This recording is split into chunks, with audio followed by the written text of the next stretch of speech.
Boa noite a todos. Que a paz e a harmonia do Mestre Amigo Jesus envolva todos nós e nos incentive sempre à busca do conhecimento e à prática do bem. Nosso ponto de partida para a conversa de hoje é a reencarnação. A reencarnação é um dos fundamentos da doutrina espírita, ou seja, nós que somos espíritos, estamos antes desta vida na dimensão espiritual.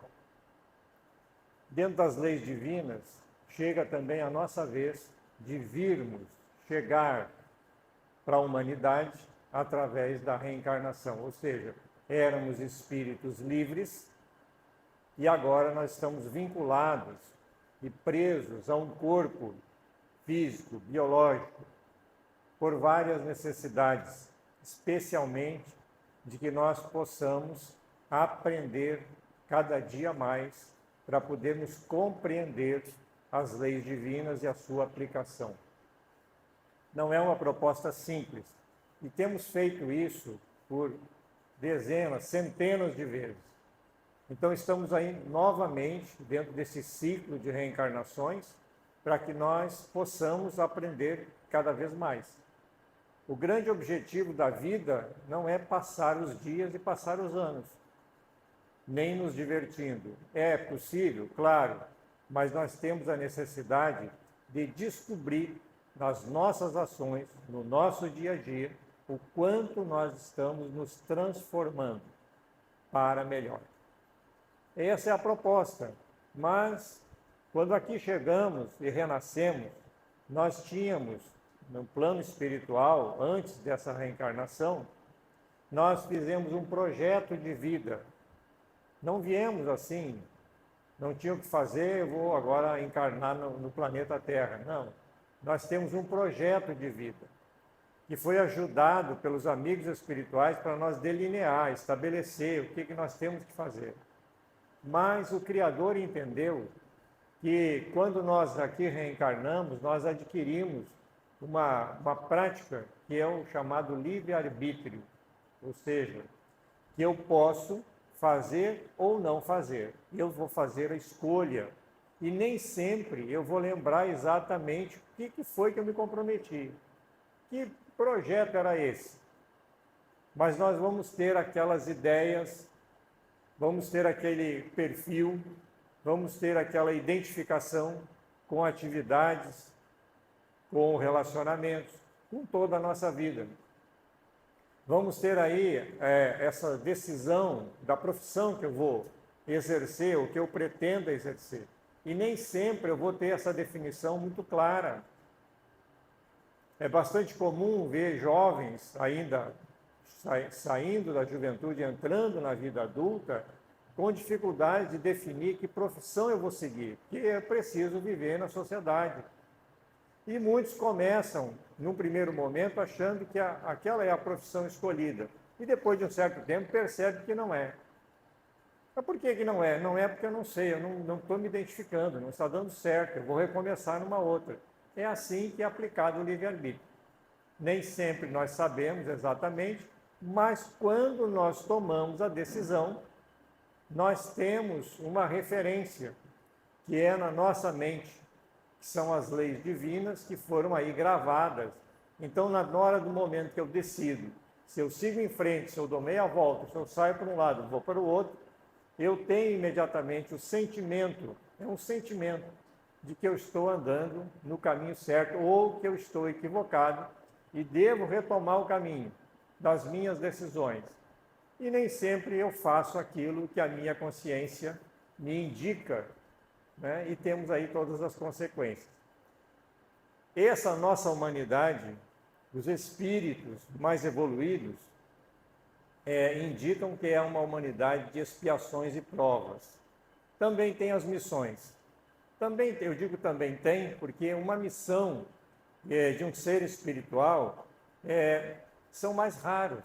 O grande número de pessoas, a maioria, sem dúvida nenhuma, são provas ou expiações. O que são isso?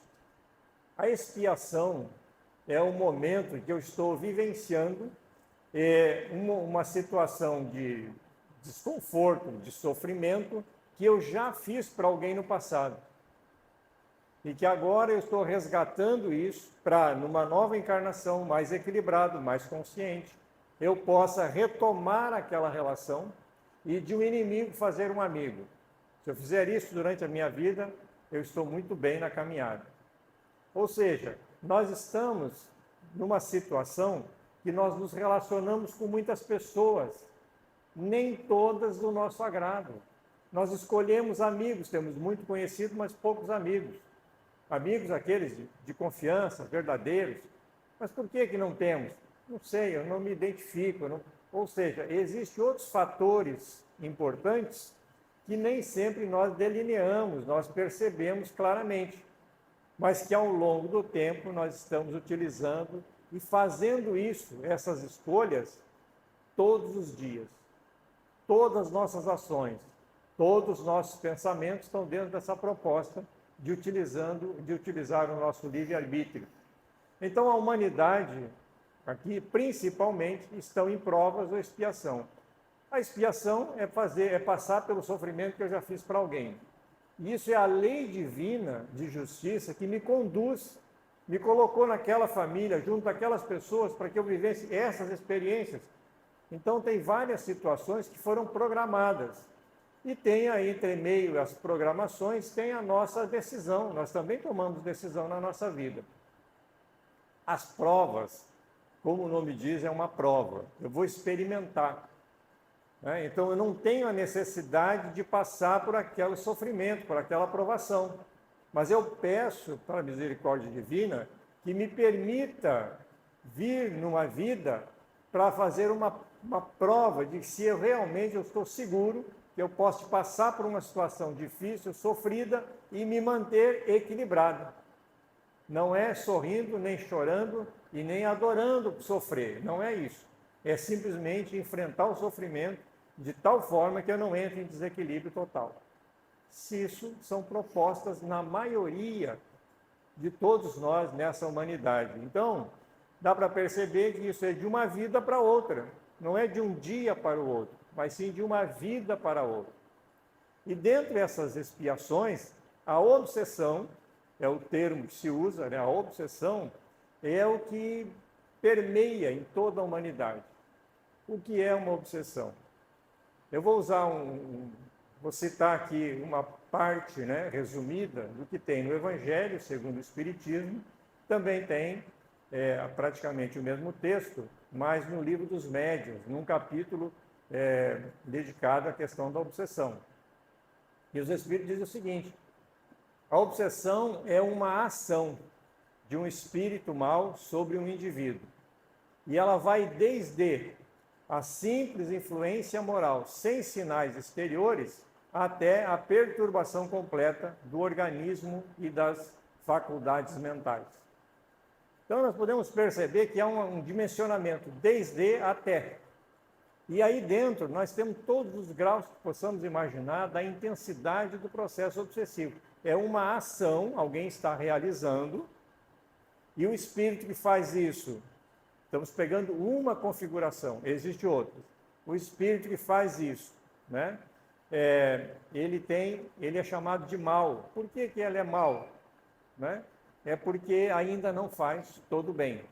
Então, tem essa conotação, porque quando nós temos uma pessoa que desencarnou, vamos pegar um exemplo comum, um filho que tem filhos pequenos ou grandes, mas os pequenos são o principal despertar dos sentimentos. Tem um filho pequeno, desencarnou, qual é a preocupação da pessoa que foi para o mundo espiritual de maneira inesperada? É proteger aquela criança, proteger aquele recém-nascido, ou ainda nos primeiros anos da sua infância. Mas essa proteção, ela é difícil de acontecer, e a pessoa desencarnada, que é um espírito desencarnado, acaba como que abafando aquela criança, interferindo, querendo proteger, querendo segurar, querendo ter todo o cuidado. Esta ação, que não é má, mas ela se torna uma maldade porque começa a perturbar a criança. Então a criança sente a presença. porque ela também é um espírito, também está em processo reencarnatório, e ela tem a sensibilidade, a percepção. Então, isso também pode acontecer. Causa o quê? Dissabores, causa insegurança, causa sofrimento. Não é a intenção de quem está fazendo, mas é o que acontece na realidade daquele ato. Isso também é obsessão. Então, a obsessão, ela, podemos dizer assim, é uma doença comparativamente, uma doença que atinge o ser espiritual. E ela tem as mais variadas consequências.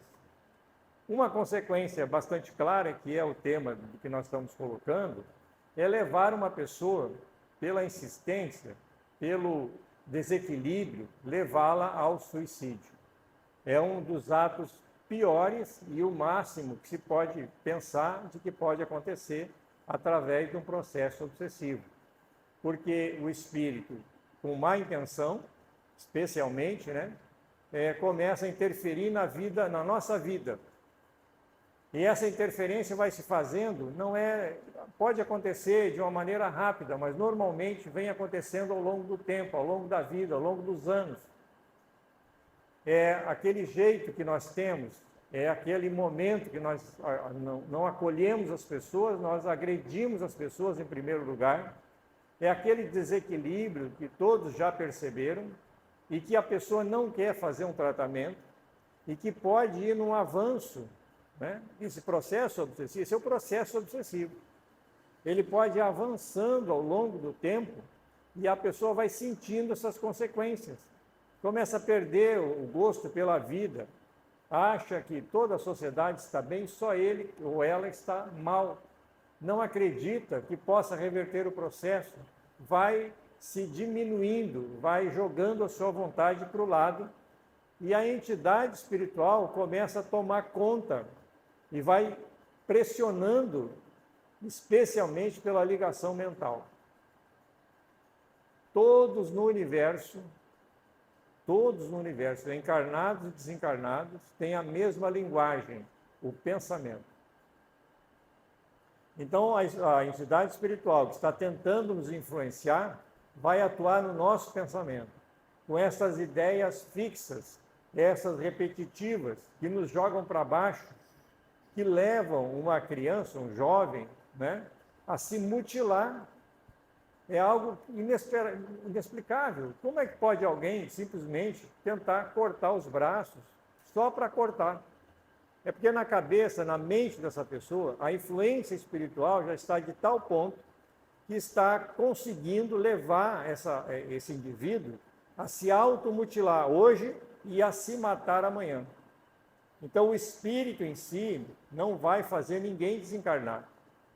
Quem faz a pessoa desencarnar é a própria pessoa, que é levada pela ilusão, por não acreditar, por criar essa fantasia de que é o único que sofre no planeta Terra, e coisas variadas do gênero que nós não conseguimos imaginar tudo.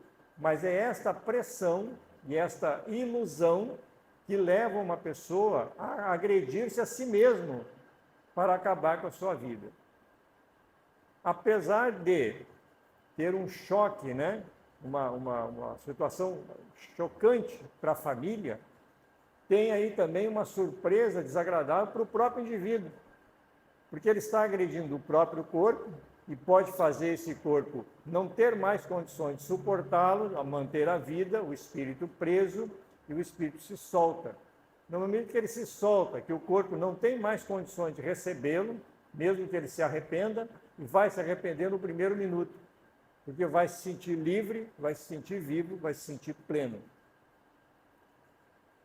A doutrina espírita nos traz essas informações de maneira muito clara e detalhada, especialmente quando fala de que nós somos não só as vítimas, mas nós também somos aqueles algozes que outrora fizemos esse tipo de ação para a pessoa. E a obsessão, dentro da doutrina espírita, Allan Kardec fez uma classificação didática, que nos ajuda. que diz o seguinte, que a obsessão, ela começa como uma obsessão simples, ou seja, deixa de ser uma influência espiritual e passa a ser uma obsessão. Quando é que isso acontece? Influência espiritual, todos nós vivemos isso todo dia. Naquele momento que a gente vai saindo, alguém corta na frente, quase que eu provoco um acidente, ou quase que a pessoa provoca um acidente, me dá aquele momento de raiva, mas em seguida eu controlo isso, porque é uma reação que eu não tinha controlado, mas eu controlo imediatamente. Isso acontece uma vez ou outra, no dia ou na semana. São influências espirituais, porque o mundo espiritual é bem aquilo que nós estamos. Os espíritos convivem no nosso meio, interferem na nossa vida. Sempre foi assim, nós achamos que não, porque somos nós mesmos que pensamos e agimos. Na verdade, nós vivemos diariamente buscando compartilhar e tendo decisões juntamente com os espíritos que convivem já no nosso meio. Então, as influências espirituais é aquele alto e baixo durante o dia, o humor que caiu, alguma coisa que me contrariou, eu fiquei chateado, mas daqui a pouco eu deixo para lá, busco uma solução e me estabilizo de novo. Influência espiritual.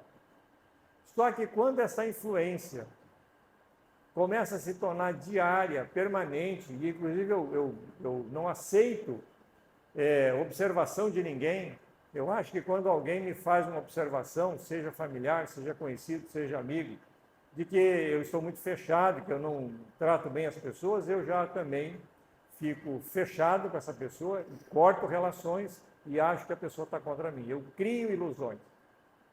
Já é um estágio de obsessão simples, passando para a fascinação. Mas a fascinação é esse momento de eu não aceitar opinião de ninguém, achar que só eu estou certo, mesmo que a humanidade toda esteja errada. Então, é uma ilusão de que eu tenho a verdade e que o restante não sabe o que faz.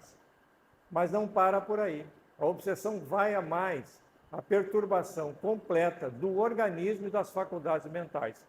Então, aí já é uma classificação de subjugação.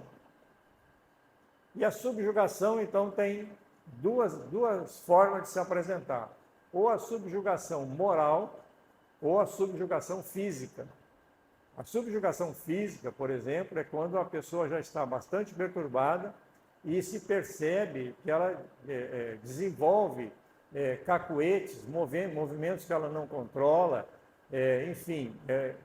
posições, ela começa a ter dificuldade para se colocar de maneira ereta, começa a ficar de um lado ou de outro, não é problema físico, não é problema orgânico, isso é uma ação espiritual que já está levando para esse lado.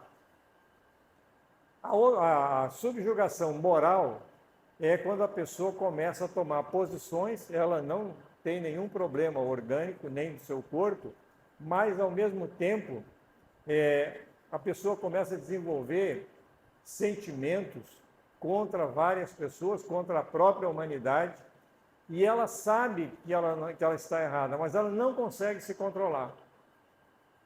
E aí nós vamos ver que pessoas que são influenciadas fortemente nesse aspecto de subjugação moral acabam tomando decisões de se isolar da família, dos amigos, de todo mundo, e entram em profunda depressão. Ela sabe que deveria reagir, mas ela diz, eu não tenho forças. Eu sei que eu preciso, mas eu não consigo. Se sabe que precisa e não consegue, por que não consegue? Que existe uma vontade maior que a está obrigando a aceitar aquela situação. É a subjugação moral.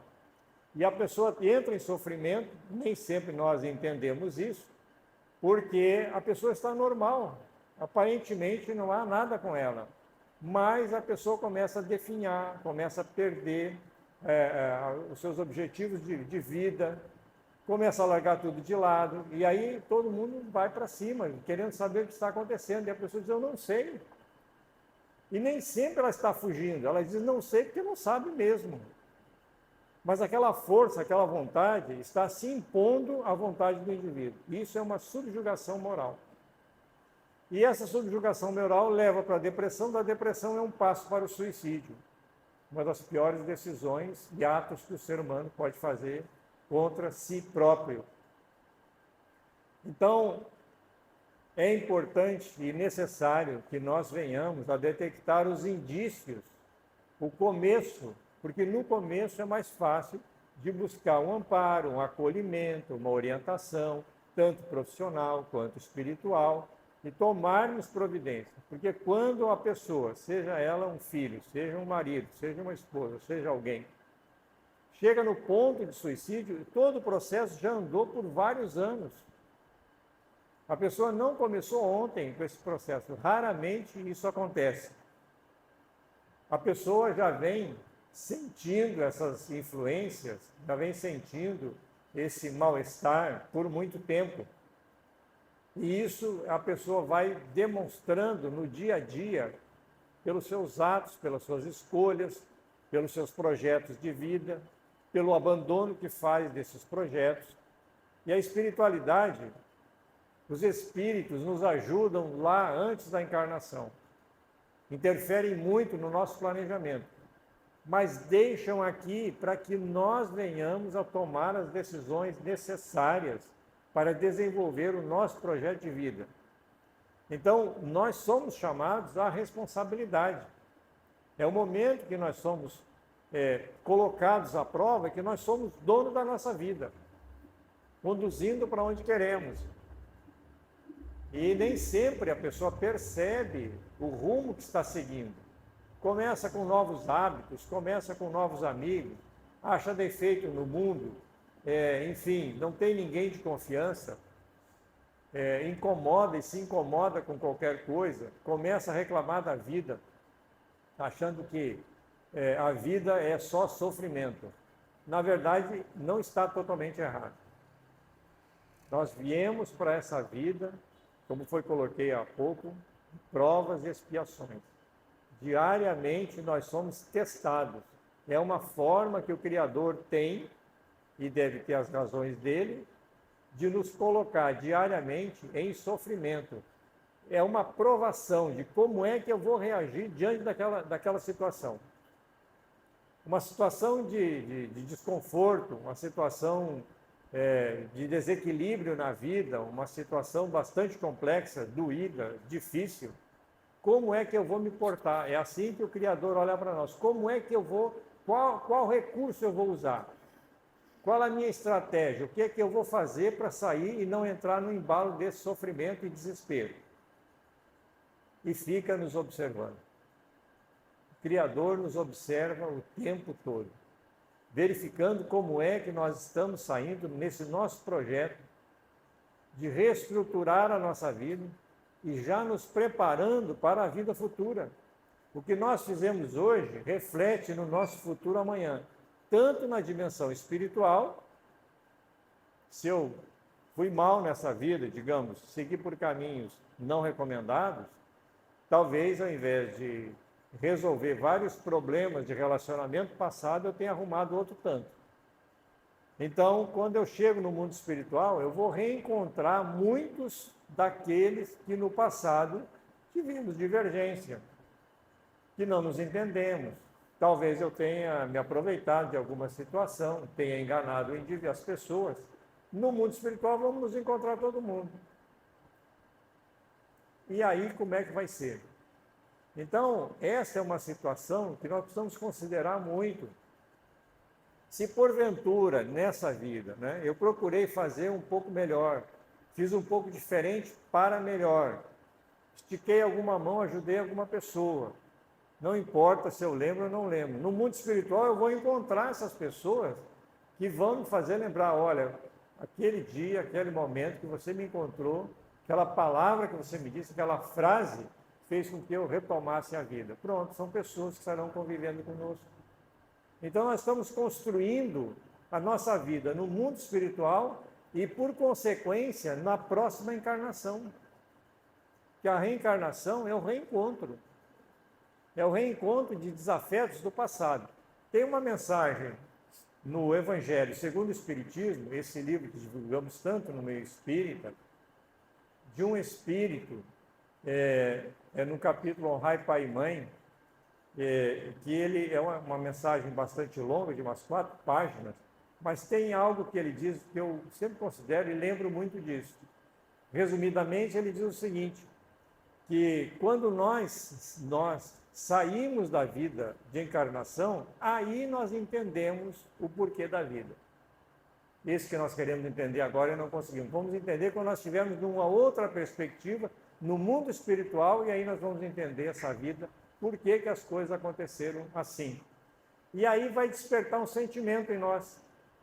Nós vamos fazer de tudo, vamos pedir a Deus, aos amigos espirituais, vamos reunir tudo que nós podemos, que pode nos ajudar, e vamos pedir uma nova encarnação. Adivinha onde? Na família daqueles que odiamos no passado. Nós vamos pedir uma reencarnação na família das pessoas que nós odiamos no passado. Foi quando nós cometemos erro, quando nós não fomos amigos, quando nós agredimos, enganamos, né? E se tornaram inimigos. Então, quando eu estiver numa próxima vida e eu vier compor a família daqueles que odiamos no passado, e nos odiamos no passado, eu vou ter a oportunidade, agora é uma outra visão espírita, eu vou ter a oportunidade de resgatar aquelas faltas, reencontrar as pessoas que eu cometi erros e estabelecer uma ligação nova de amizade, de amor ao próximo. É por isso que nós estamos encarnados na família que nós estamos. Porque grande parte, não são todos, mas grande parte das pessoas estão na expiação. E a expiação é exatamente isso, encontrar as pessoas do passado. Eu estou olhando aqui porque tem que encerrar, o nosso tempo está acabando.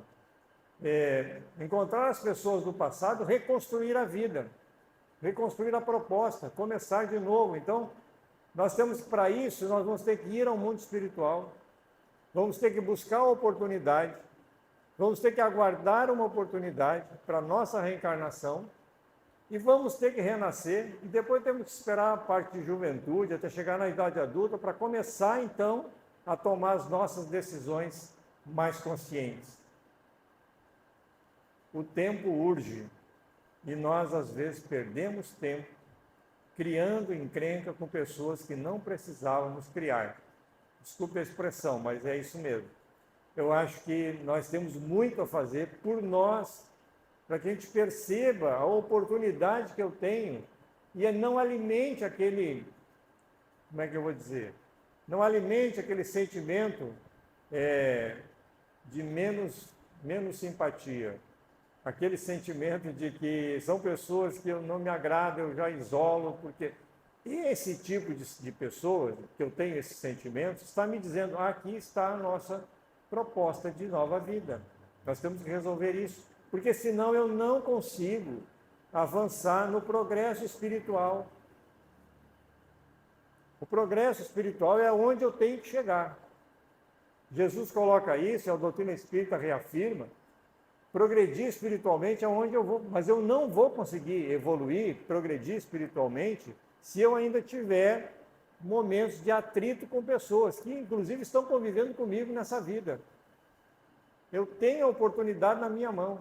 É essa visão de oportunidades que é importante nós despertarmos, percebermos, para que a gente possa aproveitar ainda mais o momento dessa encarnação. Porque a próxima vai demorar, às vezes, lá mais de 50, 80, 100 anos. Então era bom aproveitar agora para não ficar esperando para o futuro, né? E nós podemos fazer isso. Esse ponto eu acho que ele é importante.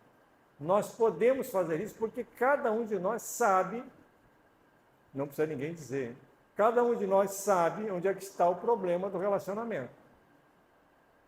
Nós sabemos. Então eu já sei onde é que está, e eu sei que eu preciso resolver. E o tempo está passando. Mas o Criador é bondoso. Se precisar mais uma centena de reencarnações, Ele vai nos autorizar. Mas nós vamos ficar para trás na evolução espiritual. Talvez outros, até da nossa convivência, estarão andando, que ninguém vai ficar parado se eu não quis ter a oportunidade, não quis realizar, utilizar a oportunidade que me foi oferecida. E eu acredito que todos nós queremos, porque todos nós podemos fazer isso. Agradeço a atenção dos amigos. Muito bom reencontrá-los. Obrigado a todos. Uma boa noite.